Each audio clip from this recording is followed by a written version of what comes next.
She's a female doctor, a lady doctor. If female nurses are the angels in white, then are female doctors, perhaps, goddesses in white. She seems to be around my age, 35, or maybe a bit older. Not bad looking at all. No, far from bad, she had features that were rather appealing to men. However, when I addressed her as doctor, there seems to be no problem at all, she said, without even a hint of a smile, expressionless, scanning through the X-ray and MRI images displayed on the monitor in a rather brusque manner. Using an ambulance. Doctor, the ambulance was called by the other party. Jess, take care. She seemed more like a goddess in black than in white. My name is David. I had to go to the city hall that day, so I took the afternoon off from work. On my way back from the city hall, I encountered an elementary school boy playing ball around the area, and he ran into the street chasing the ball. There happened to be a large, thick tree, creating a blind spot for the cars on the street. The traffic wasn't too heavy. The cars on the road were driving fast. I stopped and watched the flow of cars and the boy. This is bad, dangerous, he's going to get hit. I reflexively ran to stop the boy. The sound of a car's sudden braking was heard. Almost simultaneously, I lifted the boy up. Ouch! The hood of the abruptly stopped car hit around my waist. The man driving the car rushed to me in panic. I said I was fine as it was just a slight hit, but the man, completely flustered, called an ambulance. And thus, I was transported to this hospital by an ambulance for the first time in my life. There were no visible injuries, but I underwent X-ray and MRI examinations. While waiting for the results, the boy whom I had shielded was brought to the hospital by his mother. The boy must have been scolded severely by his mother. With a face about to cry, he apologized to me repeatedly, asking if I was hurt. I'm fine, I'm indestructible, but remember, never run onto the road again, understand? The action I took in the spur of the moment prevented a major accident, and I'm being thanked for it. With that thought, the pain in my waist where the cars had grazed felt like nothing, and I was in high spirits. Then a young female nurse who came to call me for the examination results said to the boy, "You're lucky, saved by a handsome man," and gave me a smiling face. Truly an angel in white. It seemed like there were countless twinkling stars around her smile. Right after that, came that goddess in black. There were absolutely no twinkling stars, and it seemed like she had thick, dark storm clouds on her back as she treated me coldly. "David, about this weekend?" "Not again. I told you I'm good." I declined an invitation from my junior at work, who is obsessed with events for singles. About 6 months ago, this junior asked me to join him as he didn't want to go alone, and I went to an event for singles just once. I wasn't interested to begin with, and indeed, I didn't meet anyone special. It wasn't fun at all. I too think it's about time to settle down since I'm getting older. But I would prefer a more natural encounter. Indeed, I yearned for meeting someone, but I had no desire to attend another event for singles. Besides, at this time, I had someone on my mind. The female doctor who was cold to me. Her aloofness only piqued my interest more. I couldn't help but dwell on it. Well, I don't think it's likely, but in the case of a traffic accident, symptoms like whiplash sometimes appear later, so if that happens, make sure to get checked out at some orthopedic clinic. I remembered her words as I touched the part of my waist where the cars had grazed. It was still a bit painful. All right, it's not completely healed. In that case, why not go and get it checked? Time is of the essence. The next day, I went to see her for a consultation. "Oh, the one from the other day, are you not feeling well?" the amiable nurse addressed me. I managed a wry smile and asked her the important question. "Is the doctor who's been seeing me married?" "If you're talking about Dr. Emma, she's single." "Why do you ask?" I did a silent fist pump and said I was just curious since a female orthopedic surgeon is rare. I was sweating, hoping she didn't see through my ulterior motive. Just then, my name, David, was called. When I entered the consultation room, she was checking my medical record on the computer. "What brings you here?" "My waist is still hurting from the accident." She looked at the record again. "It shouldn't be a big deal." She casually suggested another checkup if I was still worried. I hesitated, and she remarked, "Is this your first traffic accident? Some patients overreact, especially the timid ones." She was half smirking, a bit condescending. I got a little annoyed. "But it still hurts. I can prescribe some painkillers." She stared at me as she said this. "It really isn't a big deal. If you don't believe me, why not get a second opinion from another hospital?" I had no choice but to back off. That weekend, I was at my regular bar, having a drink with the bar owner. I wonder if female doctors usually marry other doctors. The bar owner stopped chopping and looked puzzled. I continued, partly talking to myself. "They earn more, are smarter, and have strong personalities and high pride. They're out of reach for an average office worker like me." As I muttered, the bar owner asked, "So, you want to date a female doctor?" "No, not at all. It's just a general opinion. Just a general opinion." As I responded, I realized my mind was full of thoughts about her. She doesn't give me the time of day, treating me with nothing but coldness.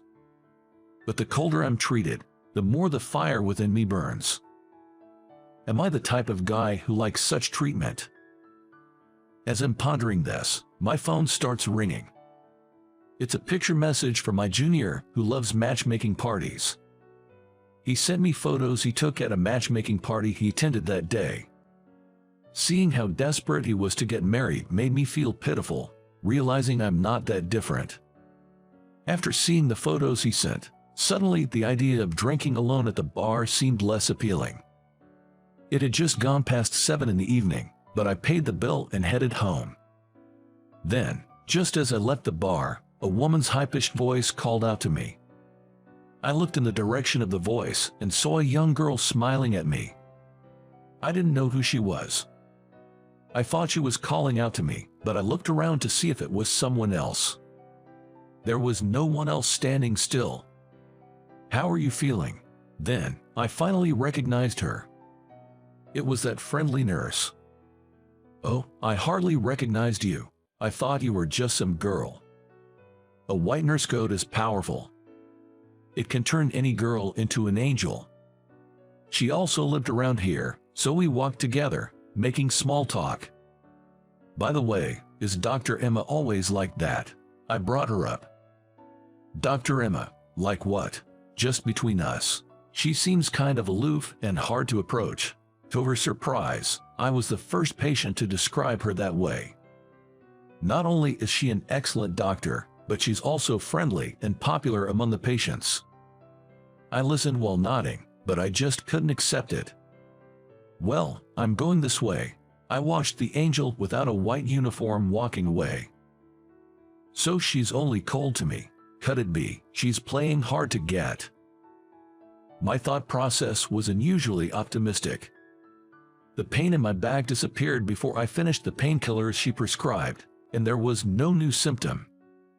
So, I lost the chance to visit her clinic. However, I noticed the chain on my seldom-used bike, parked at the apartment complex, had wristed. I decided to ride it for a test and pedaled for the first time in a while. The chain made some noise, but there were no serious issues. The bigger problem was the flat tires. And the brakes wasn't working well, so I decided to take it to a bike shop. I rode the bike.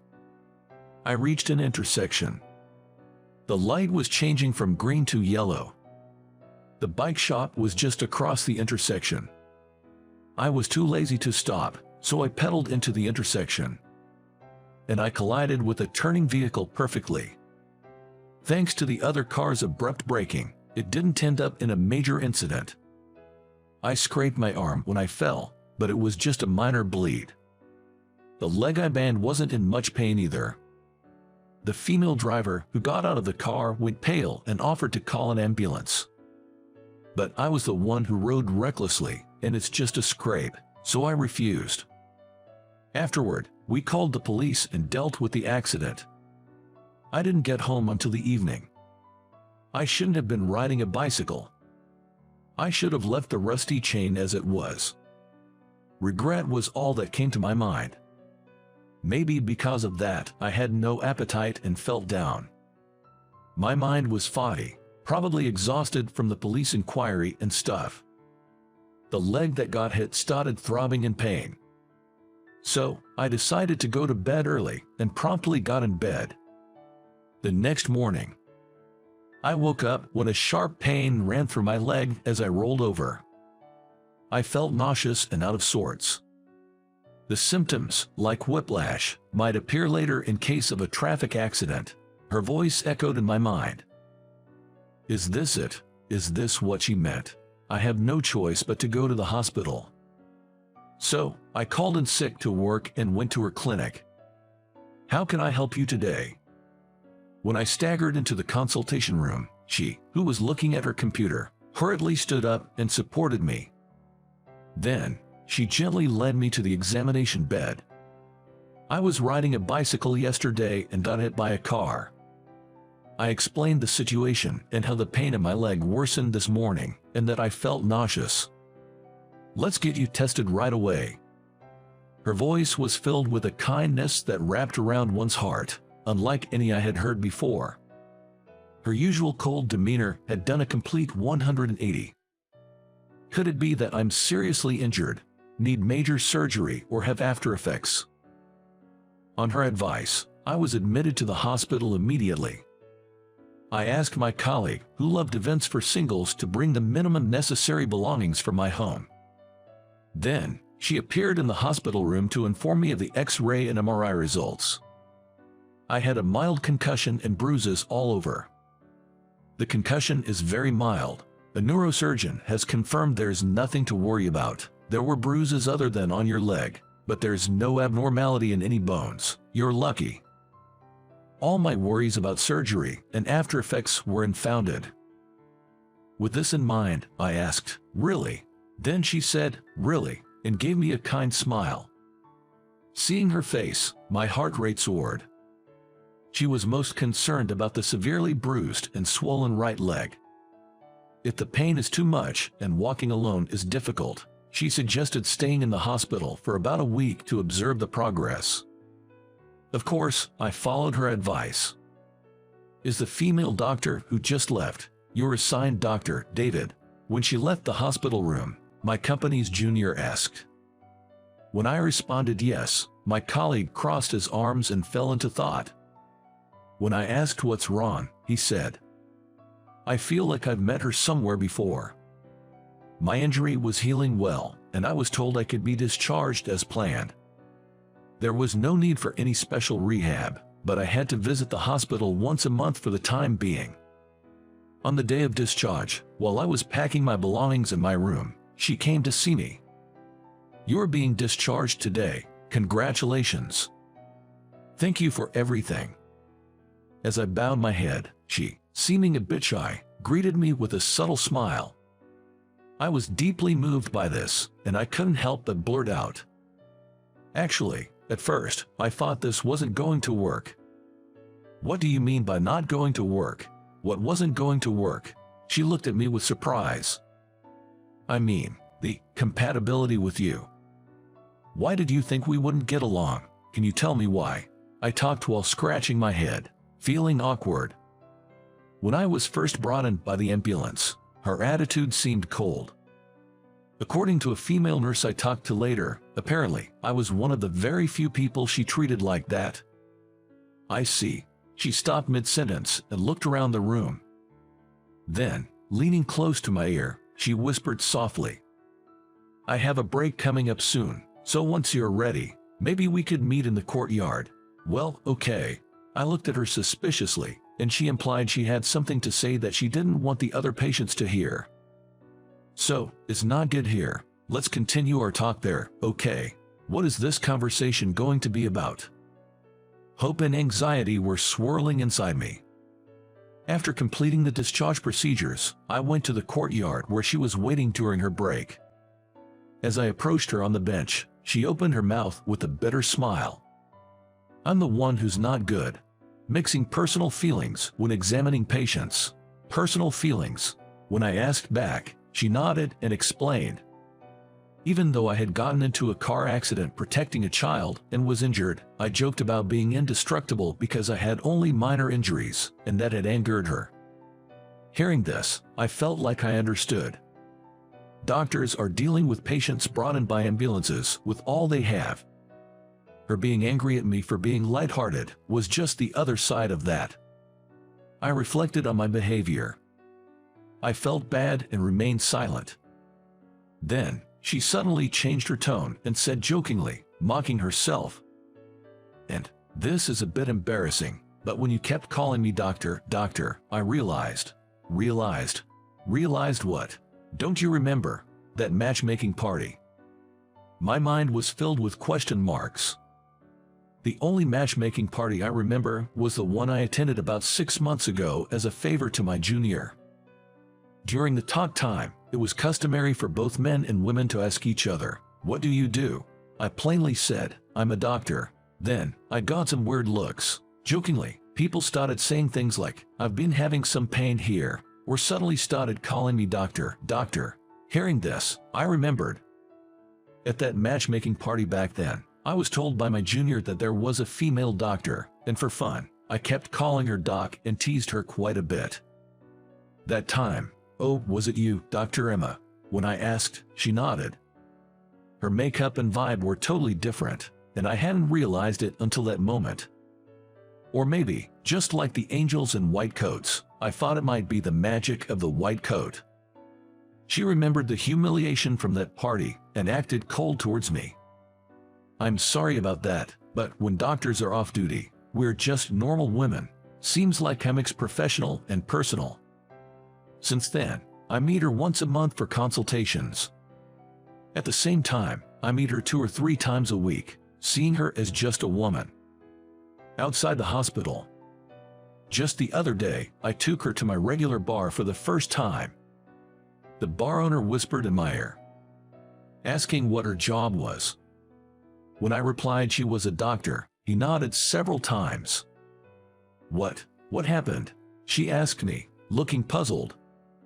So, I explained. I had previously discussed with the bar owner whether a doctor would marry another doctor or wouldn't consider a regular guy like me. She chuckled. I asked her, "As a matter of fact, what do you think? It depends on the individual, doesn't it? Some doctors marry other doctors, and some don't. It seems there are people who are set on marrying doctors, but it isn't necessarily the case. Do you mind not marrying a doctor? I don't worry about the job. I don't have to marry a doctor. If I did, I wouldn't be here with you." Does that mean? I couldn't help but look at her. She, with an innocent face, picked up the menu. I was foolish to think aiming for a female doctor was aiming too high. Having high aspirations and love is what brought her and me together. And it's what will keep her and me together moving forward. How was the story today? Pressing the subscribe and like button will encourage more productions. Looking forward to your comments. See you in the next video.